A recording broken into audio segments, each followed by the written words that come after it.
Today's daf we're going to be learning is Kiddushin Daf Mem Daled. Today's daf is sponsored in honor of Dahlia and Jack Levy on the marriage of their son Amitai to Shirley Neumann. Mazal tov. Okay, we're going to get started. Wishing everyone a Chatima Tova. And we're going to get started with a quick review of the end of yesterday's daf. Okay, the beginning of today's daf is a little bit confusing, so I'll try to organize it as best as possible to not confuse you too much. There's a machloket about a machloket. That's what gets a little bit confusing here. We have a machloket between in a Mishna in Gittin about we're talking the beginning of today's daf all about a stage of a naara. Okay, that's a girl, if you remember. She's already had signs of puberty, but for the first 6 months she's considered a naara, which is kind of in between a minor. She's not a minor; she has her own knowledge, da'at, but she's also not a bogeret. When she's a bogeret, she gets married on her own, not with her father. Okay, her marriage is her own to decide about and all that. But before that, her father can actually betroth her. And the question is, can she even accept her own betrothal or not? Okay, so first there's a machloket. That's our topic for today. But our discussion is going to start from a Mishnah, which is actually talking about a divorce of this girl. Okay, when she's a naara, can she accept her own divorce, or does her father have to accept the divorce for her? Because she's not yet in her own domain, her own reshut, as we say, her own domain isn't the exact word to use, but does she have full rights to accept a get from the husband or not? That's a machloket Tanakama and Rabbi Yehuda. The machloket Rabbi Yochanan and Reish Lakish is that same machloket true for Kiddushin as well.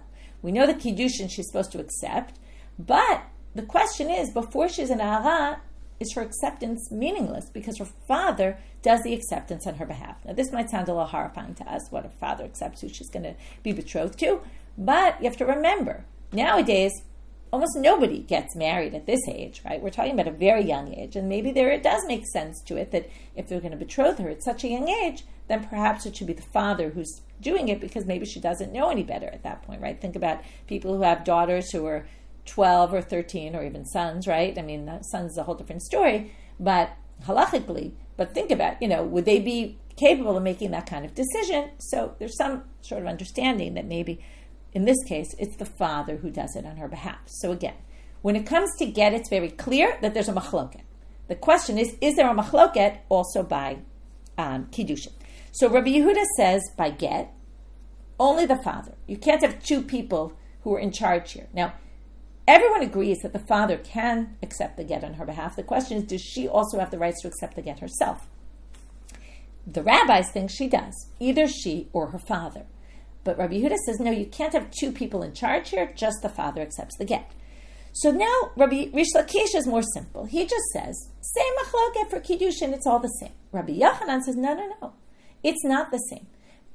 The rabbis who said that the naara is allowed to accept her get doesn't think that she can accept Kiddushin. And now the big question becomes why. So at the end of yesterday's daf, we saw that Rabbi Yochanan brings an explanation that we're going to reject, and then instead of saying we disagree with Rabbi Yochanan, we're actually, and this is going to happen twice today, we're going to reread what Rabbi Yochanan say and say, oh no, he must not have said that. It doesn't make any sense. He must have said something else. So first let's review what he said. He explained, my time at Rabbi Yochanan, 5 lines from the bottom of Mem Gimel Amud Bet. Aliba de Rabbanan.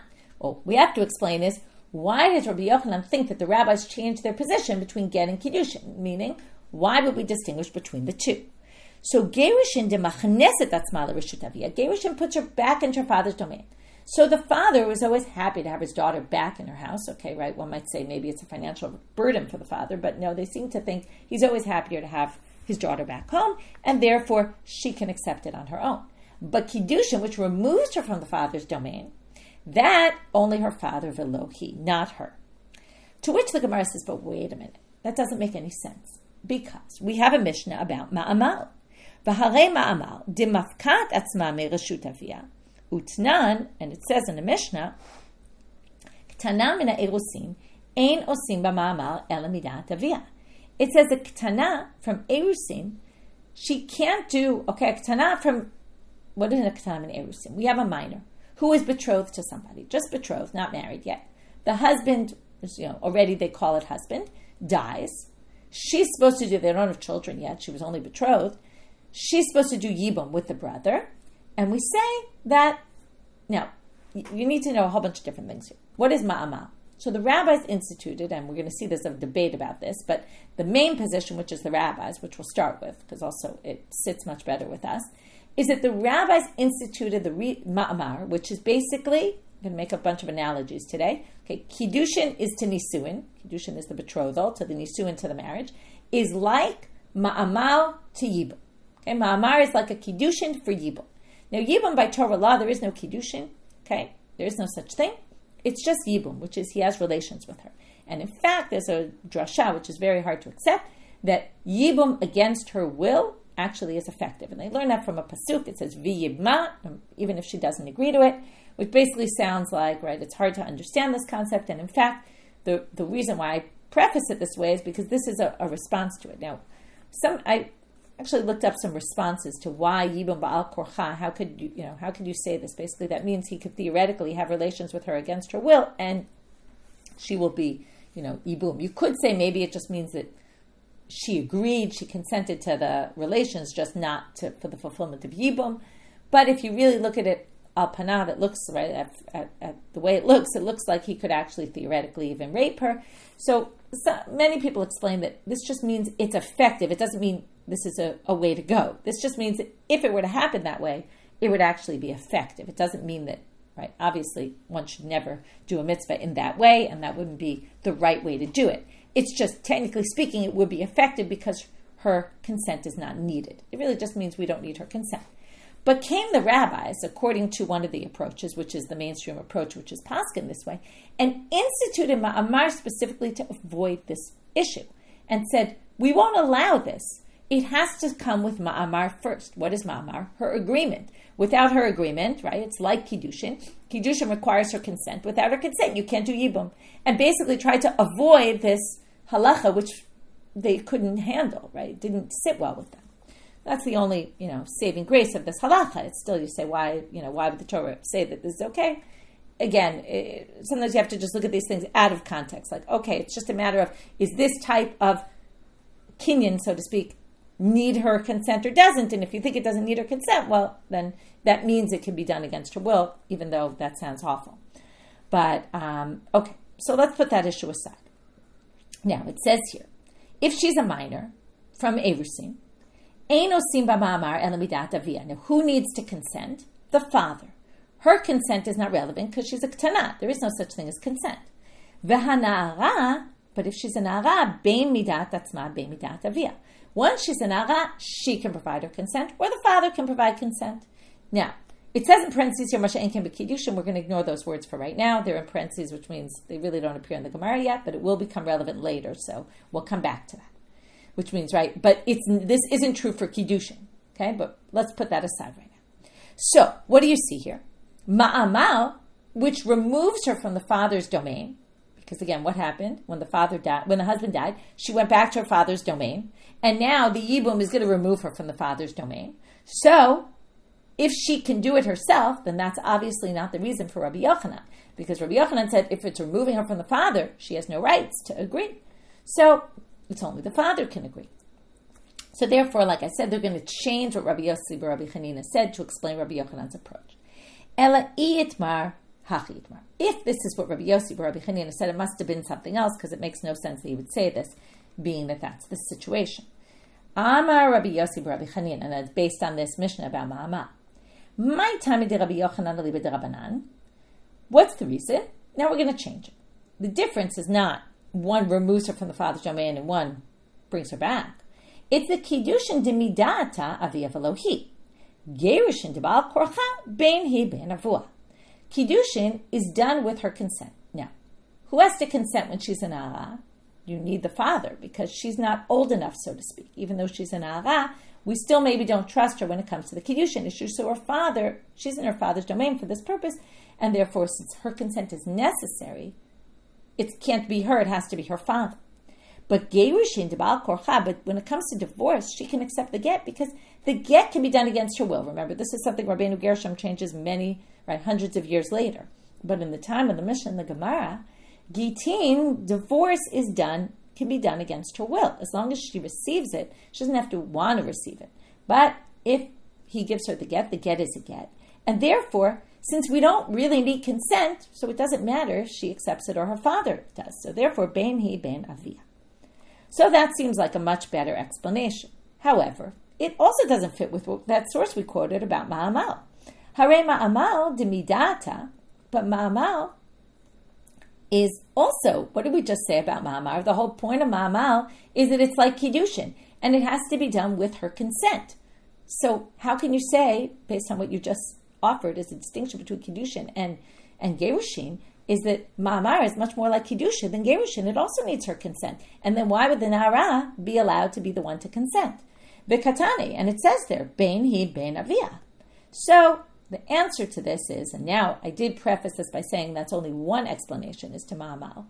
Hatam b'ma'amar d'ba'al korcha v'rebihi. Well, there's a dissenting opinion there about ma'amal. Ma'amar, according to Rebbe, can also be done against her will, and that he would have to say that ma'amar was instituted for a different reason, not in order to avoid this problem that the man might betroth her against, might do yibum against her will. But both the ma'amar and the yibum can be done against her will. And therefore, this source that we quoted before about the ketana, which said that the ketana can't do ma'amal only with the father, which implied, right, and then it said, and the naara could do it herself. Well, that must be only according to Rebbe. And then Rabbi Yochanan fits perfect, because Rabbi Yochanan says, in any situation where you don't need her consent, which would be yibum, ma'amar, according to Rebbe, then the woman can actually accept it even when she's a naara. Now, how do we know this opinion of Rebbe? Now we're going to go a little bit into this machloket Rebbe and the rabbis about ma'amar in general, which is just to support this explanation, saying that previous source is just Rebbe and that's how it resolves it. Ditanya, as it says in a Braita,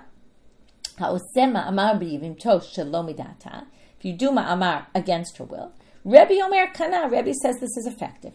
The Chachamim omrim lo kana. And the rabbis say, it isn't. My tamid Rebbe. What is the basis for his opinion that ma'amar can be done against her will? Gamar mi bi'adi yevama. He says, well, if ma'amar is an action that you do before yibum, well, then we're going to compare it to yibum. So bi'ah of a yevama, we're going to learn it from having relations with a yevama, which basically affects the kinyan. We're going to say ma bi'adi yevama ba'al korcha, since that can be even without her consent. Afachanami ba'al korcha, so the ma'amar can also be without her consent. And then again, that just explains that source. The Rabbanan savre, but the rabbis hold yalfina mi Kiddushin. No, we don't learn ma'amar from the bia of yibum. We learn ma'amar from Kiddushin. Remember our analogy: ma'amar is to yibum as Kiddushin is to nisuin. So if ma'amar is to yibum is the pre, and Kiddushin is the pre to the marriage, well then it has to be just like Kiddushin. Ma Kiddushin de midata, av hachanami de midata. Just like Kiddushin has to be with her consent, also the ma'amar has to be with her consent. B'may kamiflige, what's really the root of the machloket? Well, Rebbe savar mile de yevama mi yevama havalei lemelach, and Rabbanan savar Kiddushin mi Kiddushin havalei lemelach. By the way, we saw this whole sugya in yevama. It might sound a little familiar, it might not, but it might. So Rebbe says we're going to learn yibum issues from yibum issues. Ma'amar is something the rabbis created to be for yibum. Well, then we're going to learn the details of it from the details of yibum itself. If yibum can be done without her consent, then ma'amar also. And the rabbi said, no, it has to do with, it's a type of Kiddushin. So we're going to learn Kiddushin from Kiddushin, the ma'amar, which is like Kiddushin from Kiddushin. And therefore, we're going to get to the conclusion that you need her consent. So that was all just to explain the machloket Rebbe and the rabbis, but this was all to say that source that we brought to question, the theory, the Rabbi Yochanan says it all has to do with, do we need her consent, do we not need her consent? If we don't need her consent, then naara can do it. Well, why does ma'amar then in that category? That's because this source must follow Rebbe, who disagrees with the mainstream opinion, basically, and the one that we hold on. But you could say the Mishnah follows his opinion. And hachinami mistabra could come to Rabbi Yochanan, and also we can further support Rabbi Yochanan's reading of this. Midikatanu seifa masha ein kem b'kiddushin. Well, it says in the end of that source. Now we're going to read what was in parentheses before, which is not true for Kiddushin. So, now, why would that be? Because, again, if we're going to compare it, we're going to say, according to Rebbe, ma'amar is different from Kiddushin, right? Kiddushin, this is different. Ma'amar, it's right. Ma'amar is like yibum and not like Kiddushin. So it makes sense. Elanema tavi tiyufta to Reish Lakish. Well, then, if that's the way we read this source, that it's all Rebbe, and, right, Masha Einkin B'Kiddushin comes to say we're going to distinguish. Masha Einkin B'Kiddushin really supports Rabbi Yochanan. I should have said it better. I'll say it now. This says basically the naara bein midat atzma bein midat aviha, which is not true for Kiddushin, which is only midat atzma. Now, that means, only midat aviha. Sorry, I just said that wrong. Now, a naara cannot do Kiddushin. Now, that's exactly what Rabbi Yochanan said, right? Again, assuming, now this Mishnah holds like Rebbe, but we assume in our machloket, Rabbi Yehuda and the rabbis can't, remember, Rabbi Yehuda and the rabbis say, can the woman accept her get when she's a naara? And Rabbi Yochanan and Reish Lakish have a debate, right? Did they debate this issue also in Kiddushin? Or, according to Rabbi Yochanan, they all agree in Kiddushin, this doesn't work.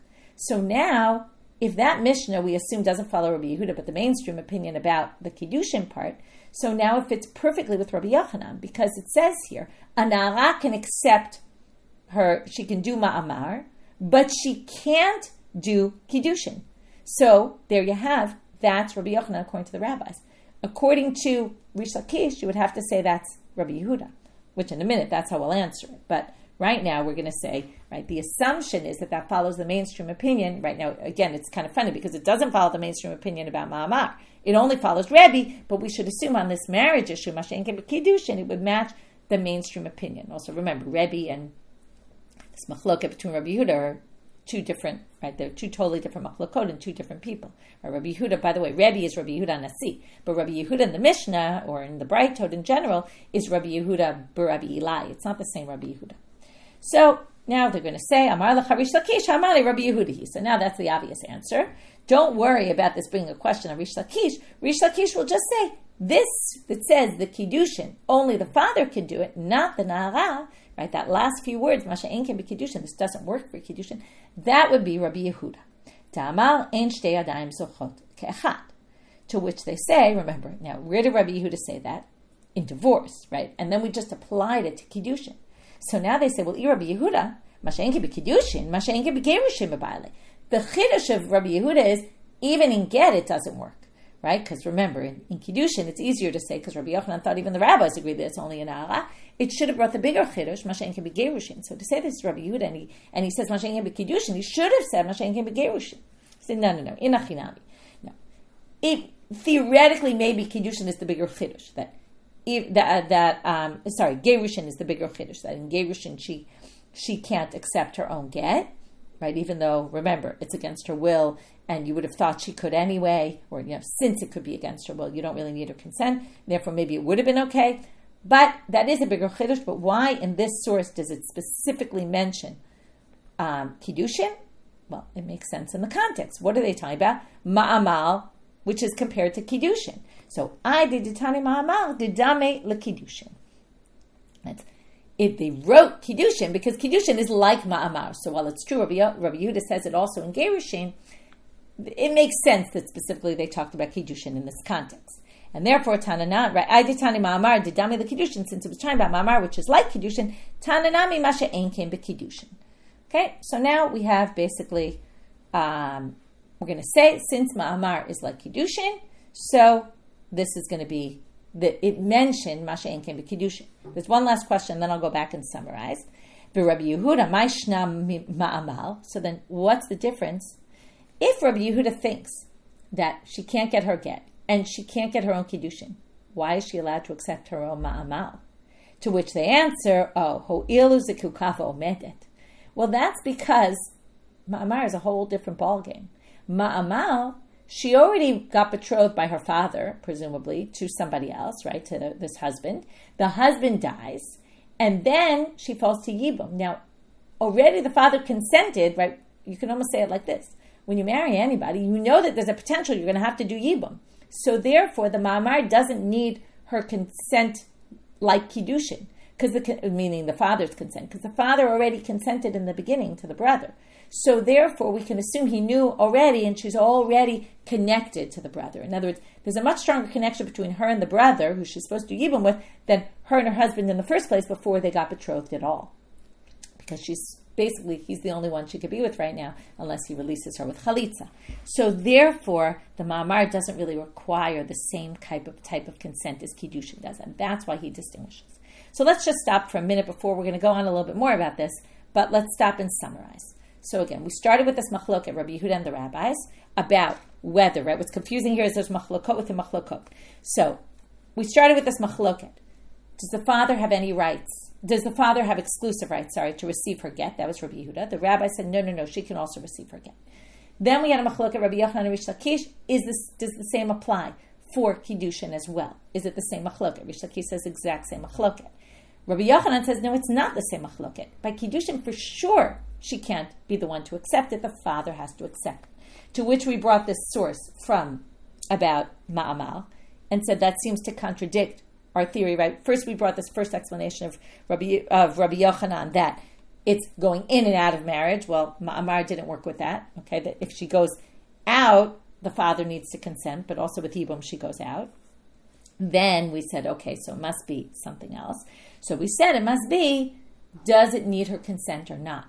And then we said, well, how do we explain maamar? Oh, that maamar source must be just Rebbe, who thinks that maamar is actually more like get, because it doesn't require her consent.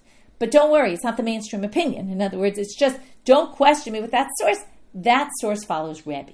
Then we said, well, if that source follows Rebbe, then what are we doing? And then the source said, Masha ein ken b'kiddushin, which clearly said, oh, a naara can't accept her own Kiddushin, which matches Rabbi Yochanan. So then they threw it back on Reish Lakish and said, well, how do you read that line, Masha ein ken b'kiddushin? And he said, oh, that doesn't bother me because, yes, it's true, I think the rabbis would say that the naara can do Kiddushin and it's the same as maamar, but this source follows Rabbi Yehuda, who said that just like in get, she can't accept her get, she also can't accept Kiddushin. So Rabbi Yochanan had to explain according to Rabbi, and Reish Lakish had to explain it according to Rabbi Yehuda. Remember, those are two different machlokot. That's where it makes it a little confusing. And then we said, well, why would there be a distinction here? And why, if it's Rabbi Yehuda, who's clear, the naara can't do anything, why does he allow maamar? That's because she's already zikukav omed. Okay, she's already kind of attached to him in the first place. So now the Gemara points out, and that was our review. Now the Gemara points out, if you're already going to say maamar is different, well, remember our first question was, well, if you're going to say that Rabbi Yossi Rabbi Chanina's explanation was the Kiddushin removes her from the father, and therefore you need the father to agree. And then we said, well, that whole theory is disproven because of maamar. You could have actually answered it in the same way.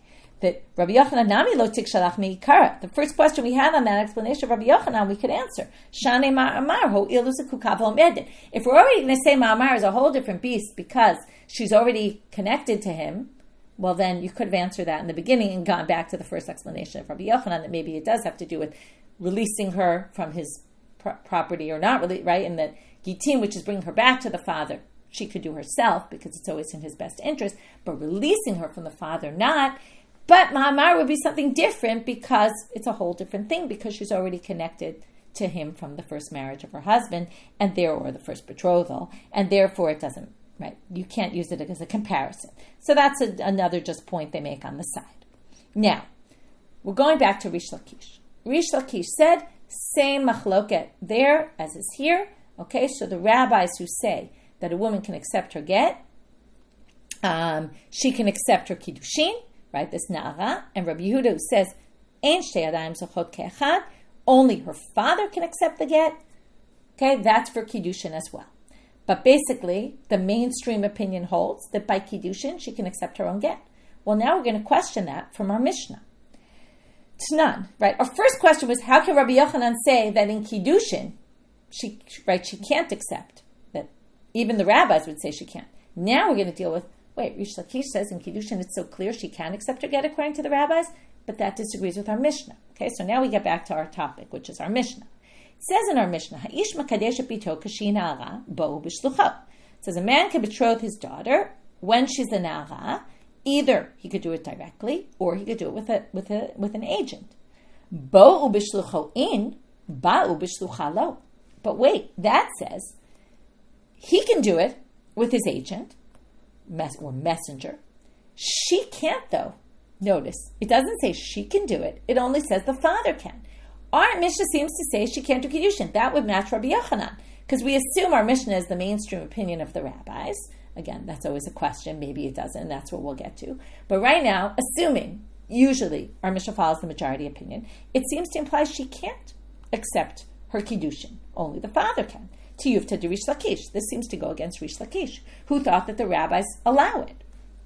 Amar lecha Reish Lakish could answer, Hanami Rabbi Yehuda. Again, we're doing the same thing. Oh, our Mishnah must follow Rabbi Yehuda. But they're going to have a problem with this. Okay? So right now we're going to assume our Mishnah follows Rabbi Yehuda. Remember, Rabbi Yehuda said, right? You can't have two people, right, being in charge. Only the father by get. And according to Reish Lakish, Rabbi Yehuda would say the same thing in Kiddushin. And therefore the Mishnah, which doesn't allow the naara to do the Kiddushin herself, must be Rabbi Yehuda. But the problem is that if you want to say our Mishnah is Rabbi Yehuda, then it has to, we view the Mishnah as a continuum. Now many times we do say, oh wait, this Mishnah is that person, that Mishnah is that person. We do that when we're stuck. But normally, and if we can avoid it, we say that Mishnah is a continuum of opinions. We're now going to look at the next Mishnah, something totally different, and show that that Mishnah is not Rabbi Yehuda's opinion. If that Mishnah is not Rabbi Yehuda, then our Mishnah can't be Rabbi Yehuda. That's their assumption. So again, if they had no other answer, they would just say, oh, this Mishnah is this person, that Mishnah is someone else, and live with it. But here they're going to have a different solution, and therefore we'll eventually get it. Can you really hold this Mishnah as Rabbi Yehuda? It says at the end of our Mishnah, a man goes over to a woman and he says, betroth me with this date, betroth me with this date, betroth me with this date. He gives her a few dates, one after the other, and with each one he says, betroth me with this. What do? We check. If in one of the dates at least, okay, it has to be one date, has a value of a pruta, then it'll work, right? And we all know you could go buy dates in different stores, different qualities, so there's some that really aren't worth a lot, and there's some that are much better than others. So, each one has to be looked at individually. We don't view this as a continuum because he said each time, betroth me with this, betroth me with this, betroth me with this. But if he said, betroth me with this, gives her a date, and then he says, and with this, and gives her another date, and with this, and gives her another date, well, then we view it as a continuum, and all the dates together have to be a pruta. And if each one individually isn't, it doesn't matter. She could still be betrothed as long as we look at them as one entity. So we're going to now prove that that's not Rabbi Yehuda's approach from a totally different topic. But Amrina, they say about that Mishnah, Man Tana Hitkatshi Hitkatshi. Who's the Tana who says that each time you say Hitkatshi, we're going to basically say these are totally separate incidents, and therefore there has to be a shefa pruta in one of them, otherwise she's not betrothed. Rabbi Shimon. Rabbi says it's Rabbi Shimon. This is a totally different topic in Masechet Shvuot. Somebody takes an oath and says, let's say you all claim I owe you money, and I say I don't owe you, and you, and you, and you, and you, I swear. Okay, I say I swear I don't owe you, and you, and you, and you. If I lied about this, and I really owe you all money, then I have to, the question is, do I have to bring a korban for each lie, or just one for the whole lie? So Rabbi Shimon is going to say the exact same thing as here, which is if I said shvua, that I don't owe you anything, and then I said, and I take an oath that I don't owe you, and then I say, and I take an oath that I don't owe you, then I'm liable for each one separately. You have to bring a korban for this case. Okay, it's korban levi yochid. You bring a sliding scale offering. But if I say, I swear that I don't owe you, and you, and you, and you, and you, since I only used one language, we're going to view the whole thing as one, and I only have to bring one sacrifice. So that's going to be Rabbi Shimon, which is going to match this. Okay, so Ad Shiomar, it's Rabbi Shimon who says, Ad Shiomar Shvuah l'chol echad v'echad. Unless I said the word, I'm taking an oath for each one of you separately, I'm not liable separately. Right? We view it as one continuum. If I said oath, oath, oath, oath each time, then I'm liable separately. V'chitema kule Rabbi Yehuda.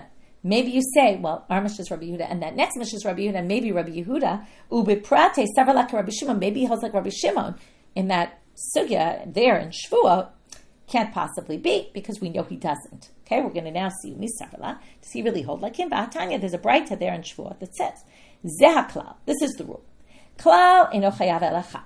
Prat chayav kol echad ve'echad divrei Rabbi Meir. I'm not going to deal with Rabbi Meir. There's big machloket in the Gemara there in Shvuah Lamed Chet. What exactly Rabbi Meir means by klal, what he means by prat, he's got a unique opinion. We're going to wait till we get to Shvuah. Rabbi Yehuda Amel. That's what we wanted here. Shvuah lo lecha lo lecha lo lecha lo lecha lo lecha. right? One word of shvua, and I then mention all of you. Chayav al kol echad ve'echad.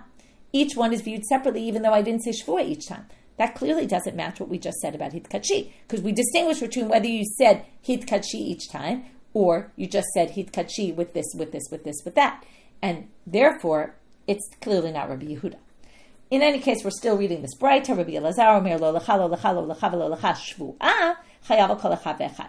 He agrees with Rabbi Yehuda that there could be a way that you said lo lecha where you're obligated for each lie, but only if you said shvuah at the end. If you said, I take an oath for you and you and you and you that I don't owe you money, then we view it all as one continuum. But if you said the word oath at the end, on you and you and you and you, I take an oath, that is read as, I take an oath for you, I take an oath for you, I take an oath for you, I take an oath for you. Again, this is not really connected to our topic.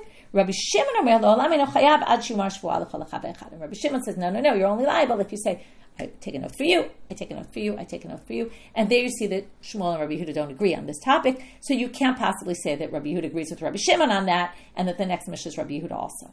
So now we're stuck, because this Mishnah is Rabbi Yehuda, that Mishnah is Rabbi Shimon. To which they answer, Ela kula Rabbi Shimon hu. Ki, ubishleichut savalaka Rabbi Yehuda. We say, the next Mishnah is clearly Rabbi Shimon, that we know. So let's just say that our Mishnah is Rabbi Shimon and holds like Rabbi Yehuda about the issue of the daughter. Okay? That Ba'u b'shlucha doesn't work, she and her agent doesn't work, only for the father it works, and that matches Rabbi Yehuda, and we don't know that Rabbi Shimon disagrees with Rabbi Yehuda about this, so let's just assume that Rabbi Shimon agrees with Rabbi Yehuda, and now we have a way to read our Mishnah. And that's the way, again, this is only according to Reish Lakish. Okay? According to Tanakama, remember, Kiddushin, the daughter has no say no matter what, and that matches perfectly with our Mishnah, okay, even according to the rabbis. Now we have two stories. Rabbi Asi lo ala beit midrash, actually one story, but two things about this story. Rabbi Asi one day didn't go into the beit midrash. Eshkachel Rabbi Zera, so he finds Rabbi Zera, he wants to know, did I miss out on anything? Amar le, my amor ha'idna beit midrash, what was said in the beit midrash today? Amar le, af ana lo ayle, Rabbi Zera said, I didn't make it either to the beit midrash today.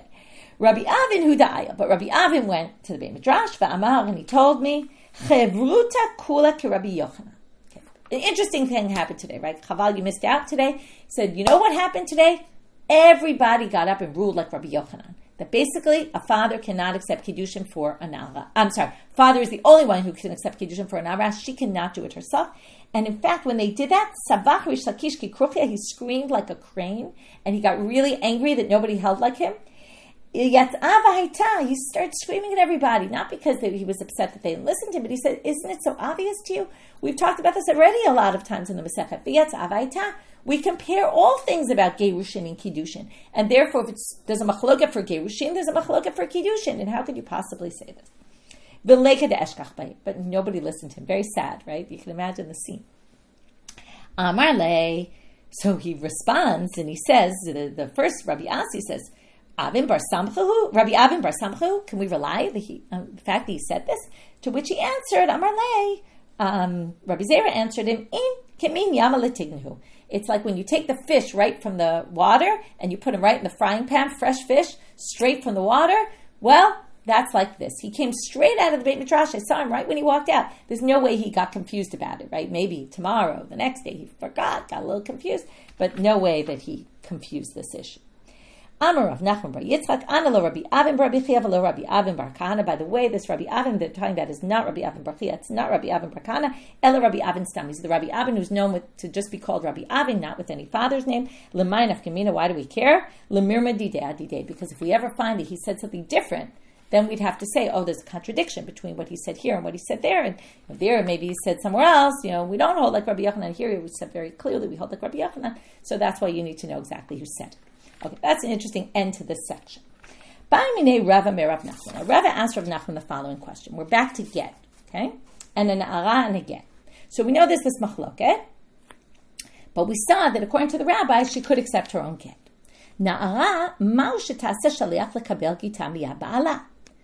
Ki yad avi adamya, o kechatzer avi adamya. So he's going to have a question. We're actually going to have two separate explanations about what the question is. So the first, just like we have with Rabbi Yosef Rabbi Chanina, we reinterpreted his words because it didn't make sense. Here also we're going to reinterpret the question. So first we think the question means like this. So now the woman, the naara, can she make a shaliach to accept her get? Do we view her kiyad aviyadamya, like the hand of her father? What does this mean? Ma avia mishavish shaliach, afinami mishavish shaliach. She's basically an extension of her father. She functions exactly like the father. In other words, we have two equal possibilities. She can get it, or she's like the hand of the father, and just like the father can appoint a shaliach, she can also appoint a shaliach. O Dilma kechatzer aviyadamya. Now, if you learn Gittin, you know that you can put the get in the courtyard of the woman. She doesn't have to actually accept it physically with her hand. You can put it in her domain, and that will be an acceptance of the get. So is it the reason why the daughter herself can accept the get is because we view the daughter as the domain of the father. And then that would mean that she can accept it midin chatzer. But that would mean that she can't appoint a shaliach. You can't appoint a shaliach to be an inanimate object, right? She's viewed kind of as an inanimate object, as just a place where she can accept the get on behalf of the father, really. Because the father's really the one in charge because she's only a naara. So, do we say, and then what would be the relevance? Well, if she sent a shaliach, right? She's not divorced unless the get comes to her hand, not to her shaliach's hand. Remember, we learned that a woman in general can appoint a shaliach l'kabbalah to accept the get on her behalf. Is that only when she's a bogeret? But if she's a naara, maybe it wouldn't work. Maybe it would have to go to her father, or father's messenger, or her directly, but not through an agent. There's no way Rava is deliberating about this. Rava said, Katav get unitano biyad avda. Okay, now we're going to talk about how chatzer works. If you could put it in her domain. That would work. What if you put it on her eved, her servant? Yashen u'mishamarto hareze get. If he's sleeping, and what you need, one of the criteria for a chatzer, for the woman, it has to be a chatzer mishnameret. If it's a chatzer that's like an open space and anyone can come in there and take it, then you can't say she accepted the get, because maybe someone will just throw it out or something. So now, and then she really never got the get. So if he's sleeping and he's kind of at her domain and under her protection, well then harez a get. That would count, because he's kind of an inanimate object while he's sleeping, and therefore she's got the rule over him, okay? Meaning she's watching over him and he's sleeping, so it's as if it got into her domain. But ne'or ain't no get. But if he's awake, then he can accept the get and he can just tear it up and throw it in the garbage. So that means that it's not like the get really got to her domain. Ne'or amay no get. So why doesn't it work? This is a courtyard that's not protected by her, basically. He is his own person. He's not an inanimate object. When he's sleeping, he kind of is. But when he's awake, he can do whatever he wants. And therefore, he's not really under her domain. Even though she's the master, it still doesn't really help. So, so it can't possibly be that she's viewed as the chatzer of her father, because it would be the same thing. Again, we're going to do analogy. Right? The woman in charge of the slave is like the father in charge of the woman, if we're going to view the woman as a din of chatzer. It's like, right, if it really, in the end, really needs to get to the father, and it's just that it's in the father's domain, well, she can't be considered a chatzer mishtameret according to him, because she's her own person. So, and she has dat. Remember, she's not a ketana. If she was a minor, then maybe you could say that, but she's got her own knowledge and capability. So therefore, clearly it works midin yad. So then what's his question? Well, hachi kamet baile. What he really wanted to know is, even if she's considered like an extension of the father, and she basically can accept the get just like he can accept the get, still, is it 50% or 100%? Meaning, right, alima kiyad aviyah l'shavui iya shaliach olo. Is she as strong as the father? She can accept it just like the father can accept it. Midin yad, not midin chatzer, okay, because that wouldn't work. But does she have enough power to actually appoint a shaliach or not? To which he interestingly answers, Amarle, ein osa shaliach. She cannot appoint an agent to accept the get on her behalf. So what does that mean? So the Meiri points out, there's two ways to read this actually. You can say this means she actually cannot appoint a shaliach at all. Okay? Meaning if she appoints a shaliach, it's no good. If she's accepting the get, it has to come directly from the husband or the husband's messenger. But according to some, it means that she can appoint a shaliach. It's just not, remember we learned in get, there's shaliach holacha, the husband appoints a shaliach, and then the get is not a get till it goes to the woman, or to appointed shaliach of the woman. Well, if she's a naara, and you say ein shaliach, it could mean she could still appoint a shaliach to go accept her get. She doesn't have to actually get it physically in her hands. From the husband, or from the husband's messenger. But when her shaliach goes and accepts the get, she's not actually divorced until the messenger brings her the actual get. And when she gets the get from the messenger, then she's divorced. As long as she hasn't gotten it, the husband, what's the real important thing? Well, the husband can basically change his mind about it and take it back from her shaliach or cancel it and say, this is not a get. So the question is, when is the get effected? So but the main point being is she's not as strong as the father, according to Rav Nachman, and can't, right? That's Rav Nachman's answer to this question, can't appoint a shaliach. To which the Gemara says, wait a minute, this seems to contradict the Mishnah in Gittin, 80. Ktana, Shambra, hitkabel li Gitti, eno get ad sheyagia get liyada. Now, what does it say here? A minor who says to a messenger, appoints a shaliach, appoints an agent to get her get. It's not a get until she receives it. Why? Because a ktana, in general, can't appoint an agent because they don't have enough dad on their own. They can't appoint an agent. But what does that seem to imply? Ha naara hares a get. But if it was a naara, already where she does have dad, it would sound like she could appoint a shaliach and it would be a get. That goes against what we just said. Ha b'mayaskina. When does this work? B'she'en la'av. Now, by the way, this whole sugya we've been learning about what is a naara capable of doing is only when she has a father. If a naara doesn't have a father, then of course all of this she could do by herself because there's no father above her. It's only when there's a father above her. So they say, when this is saying, well, if there's no father in the family, the ktana can't send a messenger to get her get, but a naara could. But now they say, how could you possibly say this Mishnah is referring to someone where there's no father? Because look at the next line. But if